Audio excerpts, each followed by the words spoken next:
মধ্যপ্রাচ্যের অস্থিরতায় নতুন মাত্রা যোগ করেছে দোহা হামলা। কাতারের রাজধানীতে নেতানিয়াহুর ক্ষেপণাস্ত্র হামলায় হামাসের ৫ নেতা এবং একজন কাতারি নিরাপত্তা কর্মকর্তা প্রাণ হারিয়েছেন। আন্তর্জাতিক আইন লঙ্ঘনের অভিযোগে আলোচনায় এসেছে ইসলামিক আর্মির প্রশ্ন। ইরাকের প্রধানমন্ত্রী সরাসরি মুসলিম দেশগুলোর যৌথ সামরিক বাহিনী গঠনের আহ্বান জানিয়েছেন।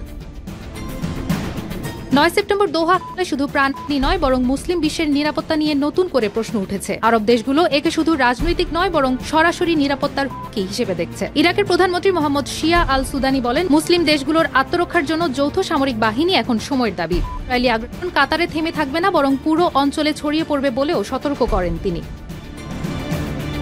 যদিও ইসলামিক আর্মির ধারণা নতুন নয়, প্রায় ১ দশক আগে মিশর এ প্রস্তাব দিয়েছিল। কিন্তু আরব বিশ্বের রাজনৈতিক বিভক্তি, আঞ্চলিক প্রতিদ্বন্দ্বিতা ও ভিন্ন জোটগত সম্পর্কের কারণে উদ্যোগটি এগোয়নি। এবার দোহা হামলার পর আবারও বিষয়টি জরুরি সম্মেলনের আলোচনায় আসছে। এদিকে উপসাগরীয় রাজনীতিতে তৈরি হয়েছে নতুন চাপ। ইউএই ২০২০ সালে ইসরায়েলের সঙ্গে সম্পর্ক স্বাভাবিক করেছিল। এখন ইসলামিক আর্মির দাবি জোরালো হলে দেশটির জন্য বড় কূটনৈতিক দ্বিধা তৈরি হতে পারে। একই পরিস্থিতিতে রয়েছে সৌদি আরব, কাতার, কুয়েত ও ওমানও।